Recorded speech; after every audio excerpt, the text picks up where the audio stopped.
Welcome to the Fabulous 413. I'm Monty Belmonte. Khalif Smith is vacationing, playing board games in the woods somewhere, like nerds do. Our regular Thursday guest, Congressman Jim McGovern, will join me tomorrow on the show. So if you've got a question for the Congressman, you still have time to get it in. You can email the fab413 at nepm.org. I'm currently on a double-decker convertible Peter Pan bus on Fort Street in front of the fort and the student prince. Why? Because the 10th annual Springfield Jazz Roots Festival begins right here tonight. Thousands of music enthusiasts, artists, community members will gather for this free downtown Springfield festival. It continues tomorrow and Saturday, Stern Square and Tower Square Park. Joining me are some of the festival founders. Khalif Neville, who is the son of Charles Neville, the namesake of the stage, the main stage of this festival. We will hopefully be joined soon by Kristin Neville, Khalif's mom, and one of the other co-founders of this festival as well. And we're joined by Springfield native and festival co-founder Evan Plotkin, who is the president of NAI Plotkin, a real estate firm in the city, Springfield native, and who has been instrumental in making this festival happen. The Springfield Jazz Roots Festival in its 10th year. Let's start with you, Khalif Neville, because I know that a lot of the reason that this festival exists has to do with your family. The Neville name is not an uncommon name to music fans. You and your father and your mother were wonderful community members and are still here in Western Massachusetts, but it's a name associated with New Orleans. First of all, for those who aren't familiar with the name Neville, tell us a little bit about the legacy of your dad in New Orleans music. Absolutely. So, way back in the game, as my dad would say, my great uncle, who was my dad's uncle, his name was George Landry. Big Chief Jolly was what they called him because he was the big chief of the Mardi Gras Indian tribe, which is I'm not going to go into it too deep, but you should look it up. It's cool stuff. It is cool. Well, let's talk there for a second. Okay. We've got plenty of time. Right, so, the Mardi Gras Indians, they're an amazing New Orleans hodgepodge of people who were able to escape slavery, as well as indigenous communities who brought them in, and they kind of created their own thing. Absolutely. Yeah, it's a really cool tradition and culture, and at that moment, it was really raw, so the musical texture of those Indian songs were very kind of traditional with the soundscape and the percussion and the rhythm, and they were very much chants, and they weren't so much songs. And my great uncle got the Neville Brothers, who were technically Neville Brothers, but the Neville IP Brothers didn't capital. exist. Yeah, really. He brought them together, and the Meters, so a pretty solid rhythm section. The greatest funk band of all time, if I do say so myself.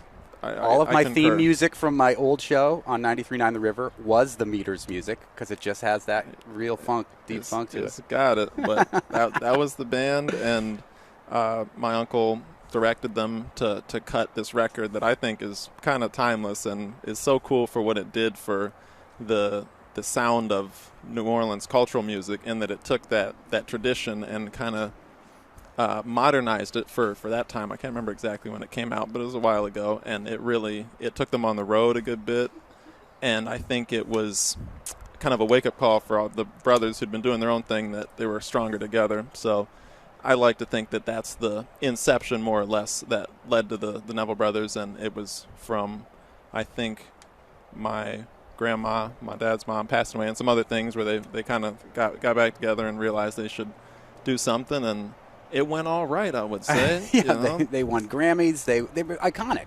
And, there was an exhibit at the Springfield Museums chronicling a lot of the Neville Brothers' history through the lens of your father. And again, this is a New Orleans-based legacy largely, but what brings it to Western Mass? There's so many New Orleans Western Mass connections that it's really funny. Even we have a sign on this double-decker Peter Pan bus that was handwritten by Nan Parati. You've seen her signs everywhere. I'm pretty sure she does the signs for the Springfield Jazz and Roots Festival too. She does the Green River Festival, but she also does the New Orleans Jazz Festival. She's the artistic director there. She spent a great deal of time in Asheville. She was on our show at the Green River Festival. That's just one of the many New Orleans Western Mass connections, but a major one is your family and your father. What brought your father into the world of the hill towns of Western Mass? Well, it's two things. The practical motivation was that my mom is from this area, and there was some land that her mom and dad had that I think was a wedding gift, honestly, and that was a solid incentive. But also, I think my dad kind of burned out from the pace of things in New Orleans. And as I reflect on being born there but growing up here, I'm actually really grateful that I got to grow up here, because the peace and quiet kind of gave me the space to find myself a little more than I think I would have down there. So I love it here. Happy to be a part of the community, and I know my dad loved it too. And he passed away a couple years ago. I was lucky enough to have gotten to know him over the years. He was a guest on my previous show many, many times. And I was lucky enough to go through the Springfield museums with you, Khalif Neville, to do a feature on that wonderful exhibit that cherished your father, really, and celebrated him as a part of the community. And another way that your father is remembered and cherished and was instrumental in bringing culture to the community is this festival that we're here celebrating on Fort Street, right in downtown Springfield. We're right across from the New England Public Media building, the new building on Hampden Street. So I'm looking at my New England Public Media logo over Khalif Neville's shoulder from the top of a double-decker convertible Peter Pan bus. Pretty sweet. It is pretty sweet. How often do you get to be on in a double-decker bus and one that's convertible as well? No, not too often. And it's pretty hot, but it is a beautiful day to kick off a festival. And it is a free festival, and it's the 10th incarnation of the Springfield Jazz and Roots Festival that your father, and Evan Plotkin, who joins us, who we'll talk to in just a second, helped to put together. But tell us about the inception of this festival and a little bit about Blues to Green. See, this is the. That's how you know it's real. We got a sound check going on. Yeah, there's a sound check behind going us. on. It's an important part. Speakers that working. Speaks to the quality control of the festival. They do good how much sound quality checks. control could you get from the top of a double-decker bus? You got to take whatever the city's going to throw at That's you. right. And That's the convertible part comes with some audio problems. That's part of the fun. But all right, I'm not my mom would be the person to talk about, but she is not here. So well, we'll get her here. In her stead, for the moment, from let me see how I can put it. I would say that my mom worked for a long time wanting to figure out how to address issues of things like social issues like racism, and as well as climate change and climate justice and those things. And she did a number of projects that weren't kind of publicly geared like the festival is. And I think you probably know this story very well, but I was talking to Evan, but something about the opportunity of doing this format in this location this way, I think really aligned with a lot of those goals and what she was trying to do, and had the infrastructure and the city and people like you, Evan, who really helped to make it happen on some of the practical levels and across the board. I mean, music business is always kind of chaotic, as I have observed my whole life, and I think it's a great balance, and the city seems to really love it, and I think the music's always phenomenal. And at the end of the day, I think my mom, being married to my dad and having all the experience she did in with that sound and what the power of that music did for the world and all the fans of the Neville Brothers, at its core, it's really just about that experience where music brings people together. Get to put your differences aside for a little while and just enjoy some great stuff. And I know she's very adamant about, through the programming, still addressing the points of what's happening today. And the Neville Brothers were huge at that too. So I definitely think there's a big connection between the messaging and the themes of a lot of those songs, and and that with her goals and her mission. Yeah, I mean, you can learn through the music of the Neville Brothers, and I did, about the plight of being imprisoned. I think maybe I know more about Rosa Parks from the Neville Brothers song than I ever learned in school about Rosa Parks. I think they actually teach that at a school around here as part of a history class. They play that song. So. As they should. It's an iconic song, and Charles Neville, of course, part of the Neville Brothers, and was part of this community until he passed, and will be memorialized as part of this community in the festival that he helped to found with his son, who I'm speaking with right now, Khalif Neville, and his wife, Kristin, who will join us, I hope, to talk about Blues to Green. I'm not doing too bad. No, you're doing great. Probably keep it up. Yeah, we're going to talk to Evan Plotkin, as I mentioned again in just a little bit. But Khalif, people might want to know about what you've been up to. You yourself are a musician. You've been in several bands, and you're a filmmaker.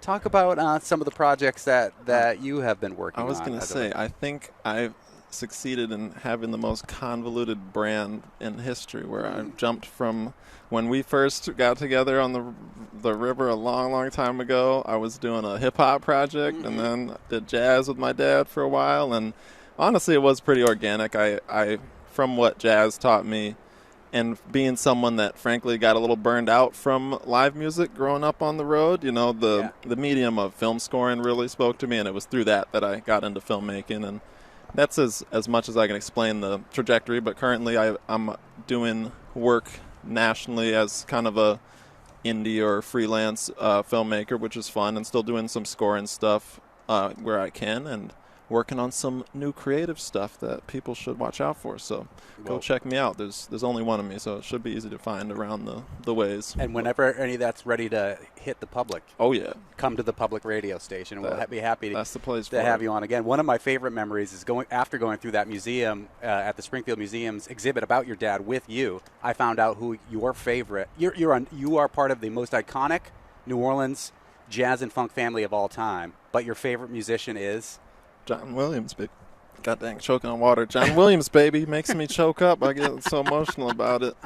I mean, and part of that's my dad, because he was a fascinating teacher in that he was kind of enigmatic. Like, there's nothing, a lot of his technical advice I've since kind of done my own version of and realized maybe wasn't the way I do things, but it was all this very enigmatic. Like, he'd show me the Jaws theme and explain how it creates the tension of all this thing, and he was huge into all of those Spielberg movies and Star Wars, so I think it really comes together. And I mean, who else has written 25 iconic themes that anyone will know when you hum? I'm just like, to me it's just math. I think John Williams is the baddest from that basis. And I mean, he just retired at like 93. Come on now. So well, he is going to be. We have a relationship with Tanglewood, Khalif Neville, and our Tanglewood correspondent is the current conductor of the Boston Pops, Keith Lockhart. My dream is to get Keith Lockhart to interview John Williams on our show.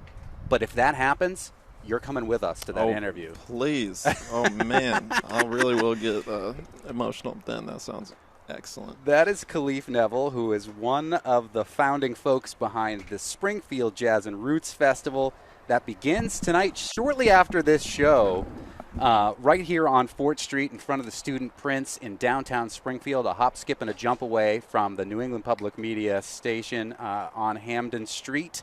We're going to talk more about this festival. We're going to hear from one of the acts that is kicking the festival off, the Garifuna Collective, coming up towards the end of the show. And we are now joined by Kristin Neville, who can tell us a little bit more in just a minute about Blues to Greens. And we're also going to talk with another of the founders, Evan Plotkin, about how this festival has been slowly but surely over its decade instrumental in transforming, quite literally, the way downtown Springfield here looks. But now is the part where I take a fake break, because this is public radio and there's no commercials. The train sound in the background, not sound effects, it's real. We're on the top of a double-decker convertible bus on 4th Street, and I will say you are listening to the Fabulous 413 on NEPM.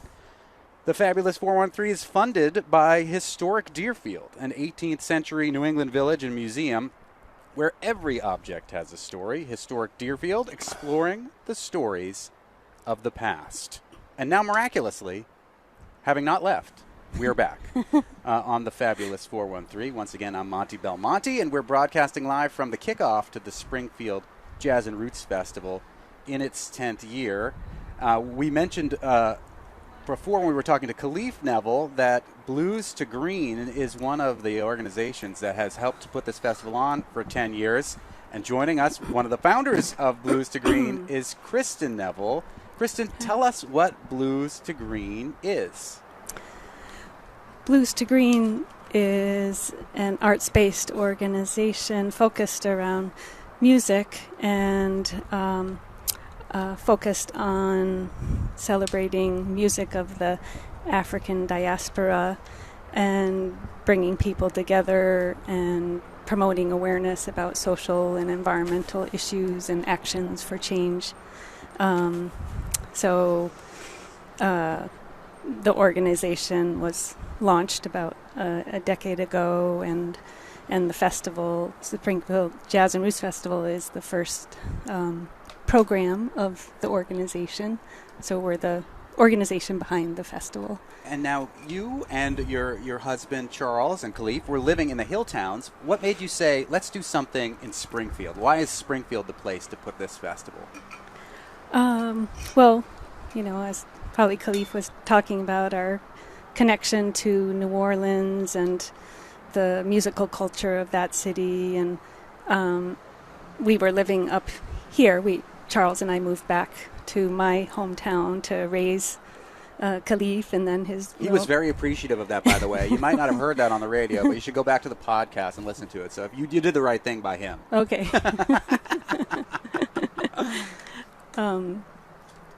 But what was I saying? You lost my train. Back to your hometown with Charles, and then focusing on Springfield. Why to bring the festival to here rather than make a big Hilltown Jazz and Roots festival? Well, seeing parallels between Springfield and New Orleans, and having gotten involved in work in Springfield, I after graduating from this master's program where I was learning to manage a nonprofit organization and I was doing research related to trying to shape the ideas behind the organization, and had connected with a youth arts organization and was on their board, and through that I met Evan Plotkin, and we kind of got our heads together, and I was, envisioning, doing more around music with this organization, and there seemed to be this opportunity here in Springfield and a strong interest to bring a festival back to downtown and to use music as a vehicle for positive change in a number of ways. So, so it is a kind of multifaceted event, and we try to weave, along with the performances, weave in educational programming and touching upon social justice and climate justice and cultural history. And so I just came from the music school where the Garifuna Collective are doing a workshop with a whole bunch of young folks from Springfield. And if we can peel them away from that, which we hope we can, you'll hear them at the end of this show, this hour, and they have an incredible story. They have an incredible African diaspora story, a preservation of culture story, and they will be kicking off the festival right here on 4th Street shortly after the show, although there is Lexi Weege will be performing as well, starting at 4 o'clock, just a block away. We keep mentioning Evan Plotkin, so let's finally bring him into the conversation. Evan, you were Springfield born and bred, and you are one of the founders of this festival right here in Springfield, so close to Union Station you can hear the trains, which is one of the parts that I think is great about working right there on Hamden Street, and I can hear the trains even at my desk. But tell me about what made you want to get involved in the founding of this festival, the Springfield Jazz and Roots Festival. Free, starts tonight, goes through the weekend. Sure. Here in downtown Springfield. Well, I'd have to take you back a few years. I was involved with John Osborne with the Hoop City Jazz that he founded and ran very successfully. And I was a volunteer with John in that for about 3 or 4 years, and one of the things that I got done with that organization was convincing the mayor to allow the festival or the Hoop City to perform in the heart of the city in downtown. So we actually set up the stage in those days on the steps of City Hall, and that was sort of a game changer for me, because it just sort of made me realize, first of all, that the downtown never looked better. It was just such an incredible blend of people from different walks of life, different cultures, different backgrounds, young, old. They were all enjoying themselves in such a positive way.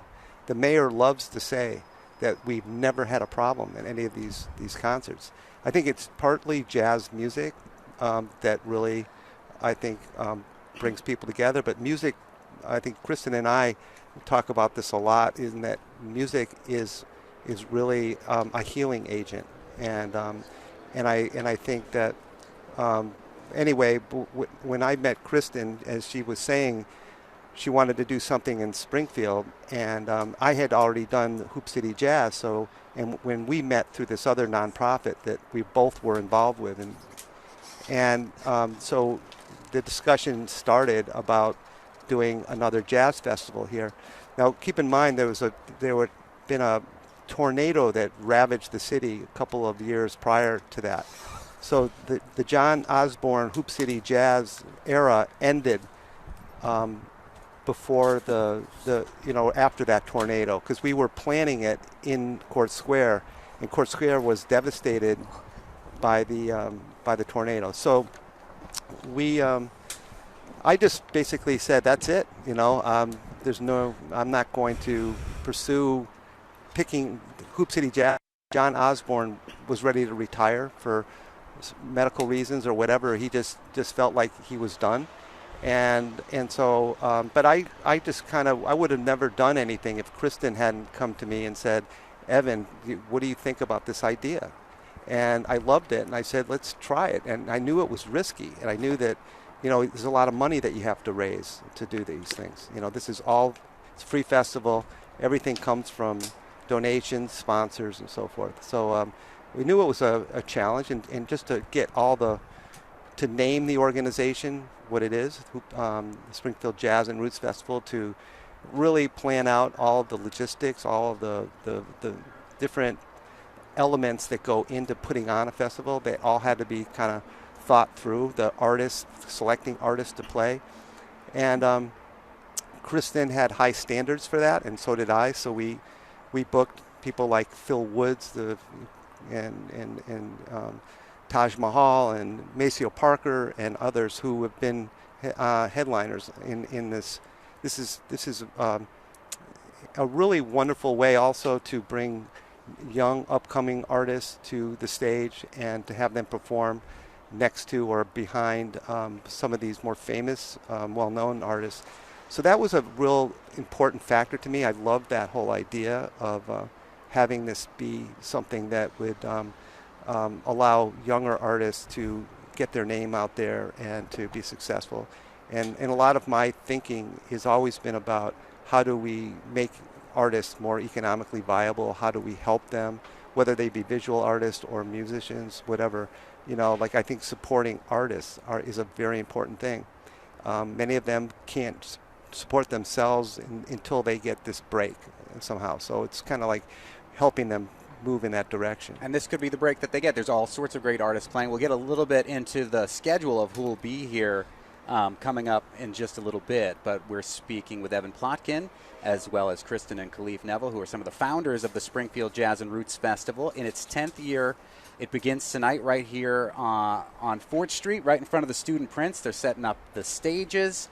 The Garifuna Collective is going to be here performing not only on the stage for you for free, but fingers crossed for you on this double-decker convertible Peter Pan bus right out in front of the Student Prince. And of course, Peter Pan, another iconic IP, as Khalif would have may call it, intellectual property that emanates from Springfield. And Evan was named the Springfield Citizen of the Year by the Springfield Chamber of Commerce last year. Apart from talking about just some of the acts and other events that you can participate in, the film screening, I should mention that the director of the film about New Orleans jazz funerals will be joining me on the show tomorrow. We'll talk a little bit about Springfield's transitions over your lifetime, Evan, and where you think it's gone, where it's been, and where it's headed, and how maybe this festival that you have helped to create is steering it in a new direction. You're listening to the Fabulous 413. I'm Monty Belmonte. Lee Smith is away, and as I mentioned, broadcasting on Fort Street live from a double-decker bus. The Fabulous 413 is funded by the Norfolk Chamber Music Festival, presenting a summer of chamber music Friday and Saturday evenings, July through August, in the Music Shed in Norfolk, Connecticut, norfolkmusic.org. The Springfield Jazz and Roots Festival in its 10th incarnation is here with us tonight. It begins. It goes through Friday and Saturday. Let's take a quick look at some. Well, let's talk to you, Kristin and Evan, maybe about some of the acts that you're really excited to see. I know one of the acts I'm excited to see again was just at a theater near and dear to my heart in Franklin County at the Shea. Shamika Copeland is going to be performing at this festival. Saturday night? Friday night. Friday night is Shamika Copeland. Who else are you excited to see, Kristin?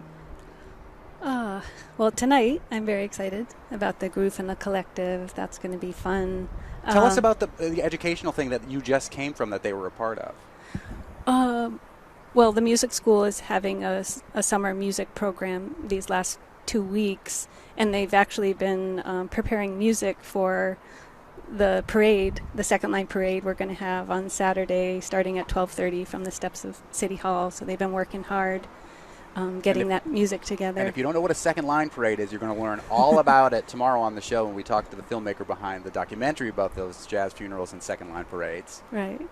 And I reached out to a few other community centers, and so I know the South End Community Center brought maybe 20 kids over, and the MLK Family Services brought 15 or so down. So the space is filled, and the band is over there talking about their music and sharing some different rhythms, and getting the kids, who many of them have some like bucket drums in their laps, and they're excitedly trying to replicate what the musicians are playing, and they're demonstrating the different instruments. Like one man has this percussive set made with turtle shells. Yeah, I've seen pictures of this collective, and you can see that they're using turtle shells as percussion. Hopefully, I'm not sure what they're going to be bringing onto this bus here later, but fingers crossed that might be part of it. Yeah. Who else are you excited to see? Kristin Neville, who's part of the foundation of the Springfield Jazz and Roots Festival, free this weekend right here in downtown Springfield. Yeah. Jane Burnett and McKay. So they're coming from the Toronto area, but most of the women. Well, Jane Burnett is a saxophonist from Canada, and she's pulled together this group of mostly young women from Cuba. And I saw them a couple months ago in Connecticut at the Side Door Cafe, and they're super talented musicians. And so that mix of modern jazz and Afro-Cuban sounds is very dynamic, and so I'm looking forward to that. And the Brown Rice Family Band is a very fun, uplifting, kind of international or multicultural group that merges all different kinds of sounds, reggae, like a world roots music band, and they have a very positive social message. And they're leading the second line parade? They're part of it too, yeah. Yeah, that's great. Yeah, you can march and be part of the parade on Saturday. Yeah. All of this is free. Evan Plotkin, who's another one of the founders of the Springfield Jazz and Roots Festival. Who are you excited about seeing? Well, I had a lot of work behind the scenes getting the Springfield Symphony Orchestra to back Avery Sharp's 400-year project, which is a composition that he wrote. It's a magnificent piece of music that he's going to be performing with the Springfield Symphony Orchestra and choir. So there'll be roughly 70 people, I think, on the stage. Of Symphony Hall? at the Jazz Festival. At 3 o'clock or 3:30, Avery Sharp will have a sextet of jazz musicians. Wow. So it's a collaboration of jazz and classical coming together. And the reason why this is important is because the Springfield Symphony Orchestra has had, they went through a period of a couple of years where there was some uncertainty about the contract for the musicians, and things have finally gotten resolved. And part of that whole discussion was, how can you bring a new audience to the symphony, and how do we expand that audience? And I think they brought me onto the board of the Springfield Symphony because that I perhaps could help them look at ways by which jazz might be that audience that could expand their reach and so forth. So that's actually what's happening. So I was able to put that together with Avery and the Springfield Symphony, and we got some funding from the symphony to support the musicians. So it's really wonderful to be able to showcase the symphony in a jazz sort of idiom, and I look forward to that very much, to see how that I think it's going to be jaw-dropping. I think so too. And for people listen to jazz on New England Public Media all the time, so Avery Sharp is a name that people know. But talk about why you think Avery Sharp is a pivotal figure to be bringing into this festival. I know he was part of the kickoff ceremonies. Was that yesterday? Yes. Yeah. Yep. Well, I mean, he's played at our festival many times, and in different incarnations with different groups and different styles of music. But I think in this case, he had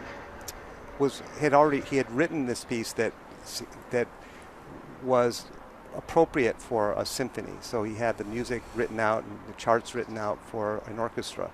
So I think it's just really, good luck, that Avery, who's a local legend, happens to have this piece of music that would fit well with the symphony. His brother is going to be the conductor. Oh, wow. And so I think that it's really a beautiful tie-in, and I've heard the music, but not with the symphony.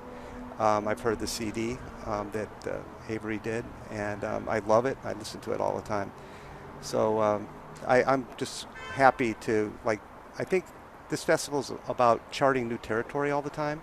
We've expanded it to 3 days now, from 1 to 3 days in 2 years. So I like the idea of finding new ground, new types of music to play, and something for everybody, really.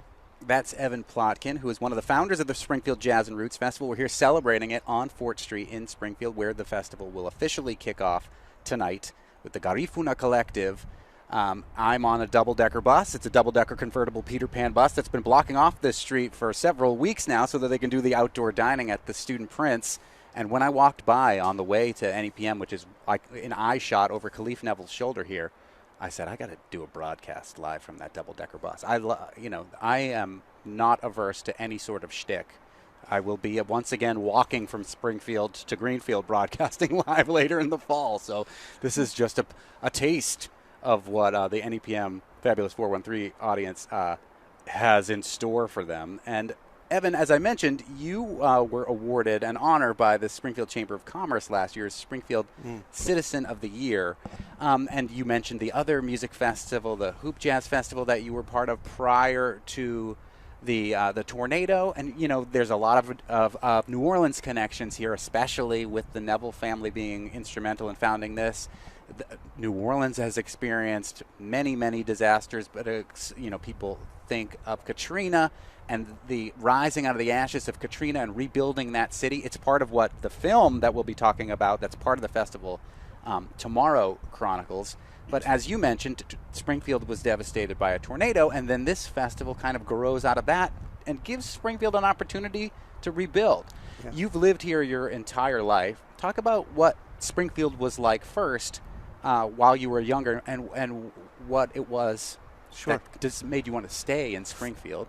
Yeah, so I expand a history of probably 60 years in Springfield. So if I go back to my early days, I remember my grandfather was a a real estate developer and map maker. He was a cartographer of sorts, and he was I used to come down and love to hang out with my grandfather and walk around and meet all the different shop owners downtown. And there was a guy who made hats. He was Natter the Hatter. There was antique shops. There were there was a lot more industry and more. The stores were all full of shops, and it was very, very lively downtown.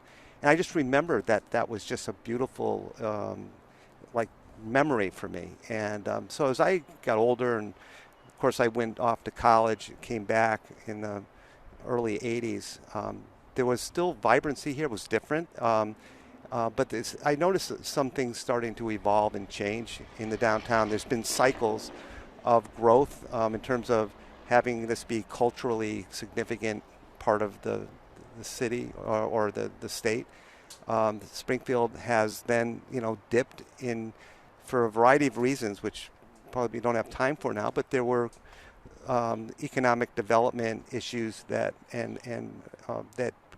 put the city in a bad light. Well, you're a real estate developer. We do have time. So tell me a little bit about why you think that happened. I mean, because it's easy sometimes for Springfield to get a reputation as one thing or another. But you've gone through all these ups and downs. So tell us what you think happened. Well, I think that largely what happened was that many of the apartment buildings that were market rate housing became subsidized. So that it was sort of a trade-off with the state.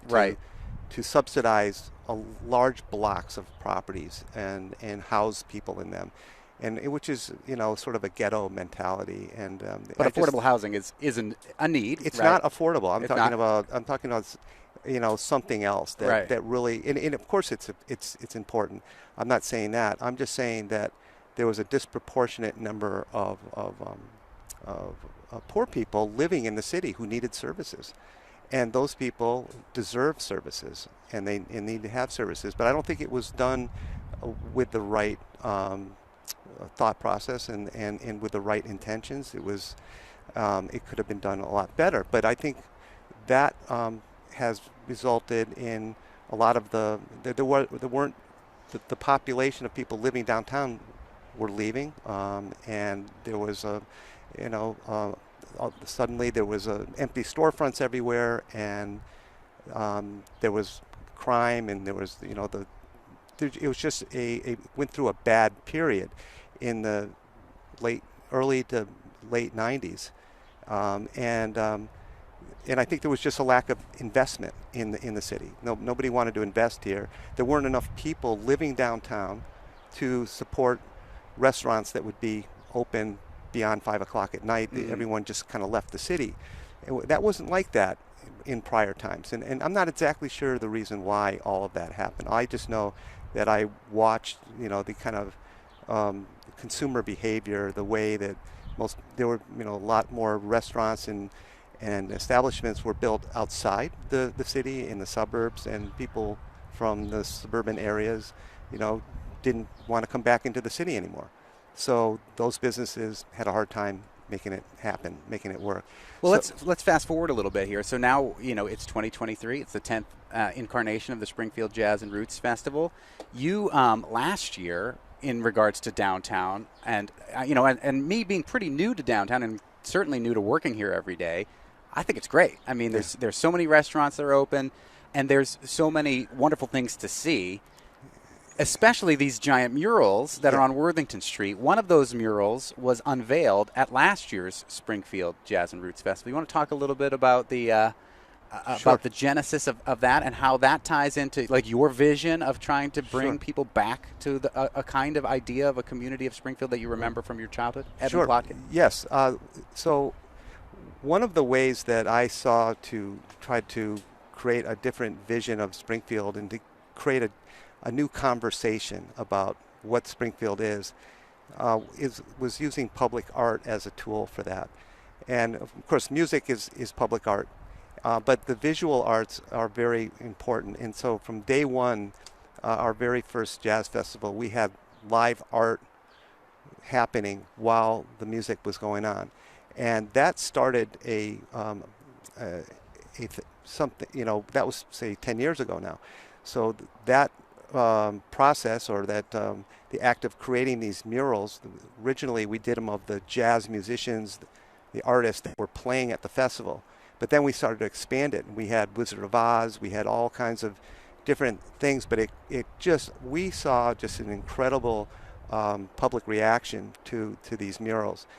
People from all walks of life were taking their photographs with them. It was interactive. It was they were engaging with a vacant building. Right. Okay? And I just saw that as a phenomena, and people talking. I have video clips of perfect strangers saying, "This is just amazing what you're doing here," and people were so happy. And so my colleague John Simpson and I just said, we got to keep doing this.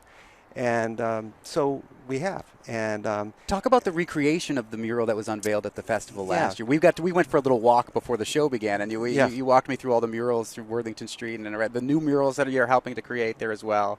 Yes. So we were asked by State Senator Sean Curran at the time. He was a state rep to could you do something on this wall and restore these antique, signs, lettering. And at first, John said, well, artist John Simpson thought it was too much of a restoration project. It's not where he could, it's really more of a archaeological kind of thing. Right. You had to do research to find out where the lines were. And this is the one that people might have seen in Worthington that has like iconic advertisements. Exactly. Is really what they are. Exactly. And so we John, basically we told the Historic Commission we could not restore all of these signs. It was just too difficult, and they said, okay, but try to get some of them in there. Yeah. They kind of gave us permission. But when John actually got on the ladder to try to do the work, he said, this is another artist's work, and I'll be damned if I'm going to cover it up. Uh-huh. So I'm not going to cover this up. I'm going to restore it. So he just took a leap of faith at that point and started doing the research. And he and Susan are both brilliant. And a guy named Kali, they worked for several months on climbing up 5 floors on scaffolding, and getting it perfect, And it looks great. Based on dull photographs that were blurry. It's now a time capsule of days gone by in Springfield, exactly. And I don't want to call you a time capsule, Evan Plotkin, but you are a Springfield native, as I mentioned. The Chamber of Commerce named you the Citizen of the Year, and it's that kind of visionary thinking, I think, that has brought more attention to downtown. Then teaming up with Kristin Neville, who also joins us, and Khalif, who's around here on this double-decker bus somewhere, for bringing the Springfield Jazz and Roots Festival to downtown, now in its 10th year. It's free. It's open to the public. If you are listening in the north of the so-called tofu curtain, there's never maybe it's the best reason for you to come and check out all that downtown has to offer in Springfield here this weekend. It kicks off tonight with the Garifuna Collective. Now, I'm going to ask my director, Tony Dunn, to find who our spokesperson from the Garifuna Collective is going to be. But they are on the bus. And as I mentioned, we are on a double-decker convertible Peter Pan bus. Peter Pan, the iconic bus line emanating from Springfield on Fort Street in front of the Student Prince, where this festival will begin tonight. And we're going to hear some music and some history from the Garifuna Collective. I'm Monty Belmonte. This is the Fabulous 413. And I will remind you that the Fabulous 413 is funded by Pekarsky's Sausage in South Deerfield, specializing in farm-made sausages and select smoked meats. More information at pekarskys.com. The Springfield Jazz and Roots Festival, a free reason to come downtown, to celebrate culture, to celebrate life, to celebrate music, to celebrate Springfield, and to learn about other cultures. And it will kick off right here with the Azkari Njiri, who will be hosting All Things Considered and is our jazz host, was correcting me today, and I want to make sure I'm getting it right. Garifuna? Garifuna. Garifuna. Kari, hope you're listening back there. We're both going to learn how, from the band itself, how to correctly say the name. And I'm going to write it so I don't butcher it again. Garifuna Collective. What's your name? My name is Emilio. Emilio? Yes. Where are you from? From Belize. All right. Now, I know from my little bit of Garifuna. Close? Garifuna. Garif, like the word if. Yes, okay, correct. that's a question. Garifuna. Emphasis on the second syllable. But not if. If. I try really hard because I feel like it's important. You want people's names correct. You want to get these cultural You're doing traditions great. correct. I'm trying. Tell me, Emilio, Garifuna, what is Garifuna? Garifuna are the people that origin from the island of St. Vincent that are a mixture of Caribs and Africans. So when I say Caribs, I mean the intermarry of Caribs and Arawaks from South America. That's the indigenous tribe that Correct. I think people that celebrate Columbus Day still should look into the history Yes. of the Arawak tribe and maybe rethink that in a city Yes. like Springfield. I'll throw it under the bus a So- little bit because we're on a bus. Yes.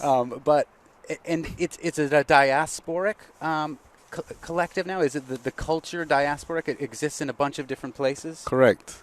Uh-huh. And so we have, after the exile of about 225 years ago, our people were exiled on the island of Roatan in front of Honduras, then kept on migrating to the coast of Nicaragua, Honduras, Guatemala, and Belize. Mm-hmm. So, What yeah. makes the Garifuna culture united? Because it's easy to lose your cultural identity when you get spread out across the world like that. There are some misconceptions about the shipwreck in front of St. Vincent, and it is said in history that our people were deported, but how can you be deported from where you live? Right.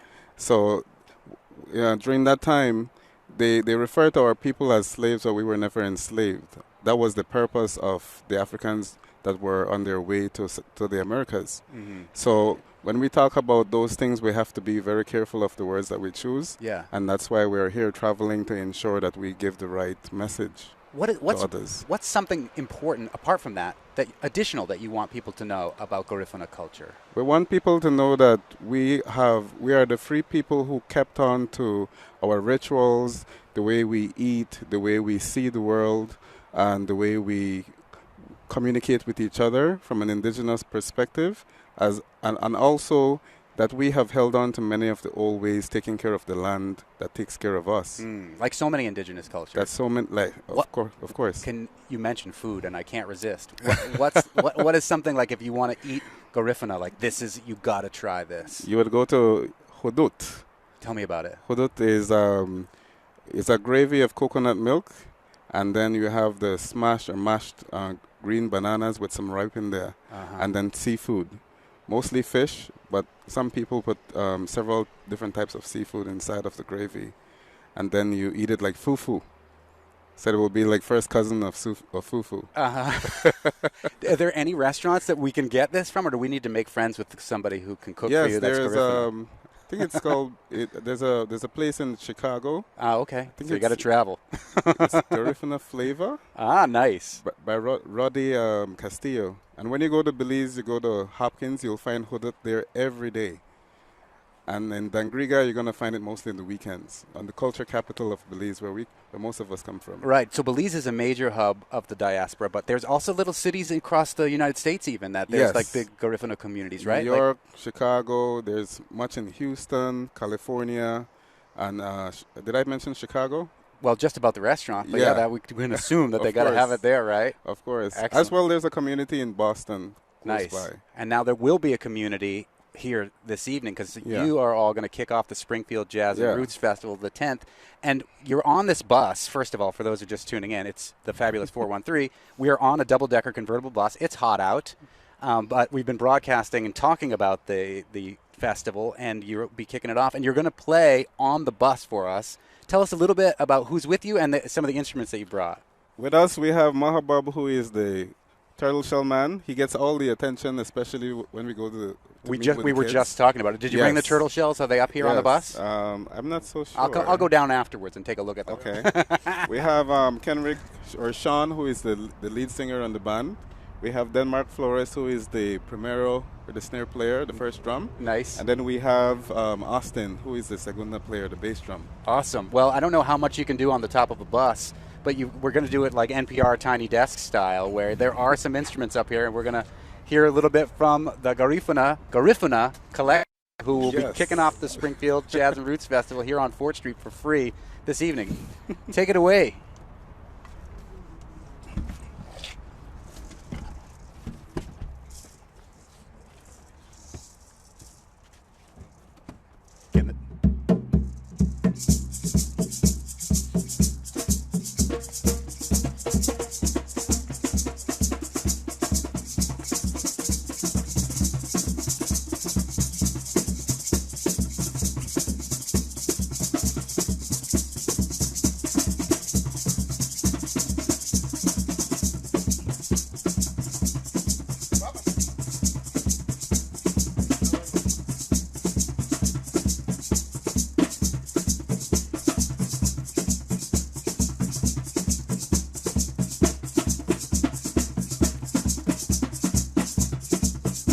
Nate, Nuguya Mermuyatina, Wawa, Nuguya Mermuyatina, Balabanadaro, Dura Negabanane, Lao Nuragule, Hara familia, Balabanadaro, Dura Negabanane, Lao Nuragule, Hara familia, Ayano Ayatina, Abana Muleno, Ayano Ayatina, Amanisanigo.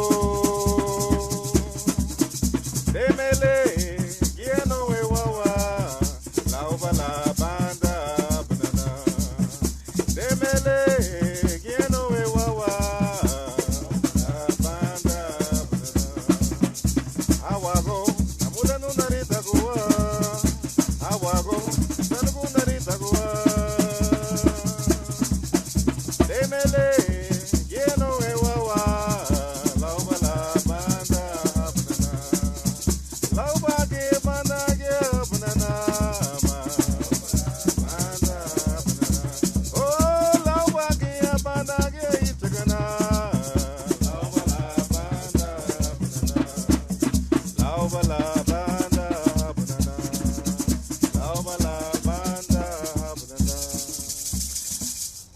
The Garifuna Collective will kick off the Springfield Jazz and Roots Festival tonight. Thank you so much for coming on the top of this double-decker bus on 4th Street. They're going to be playing on the real stage later tonight in full microphone form. But thank you for indulging us and telling us a little bit about your culture. You're very welcome. I'll be back in the studio tomorrow as well. We'll be doing the Cider Gauntlet in lieu of the Wine Thunderdome with Muse Cider. We'll have U.S. Congressman Jim McGovern. We'll be talking with Jason Berry, who is the filmmaker behind the screening about the New Orleans jazz funerals in Springfield.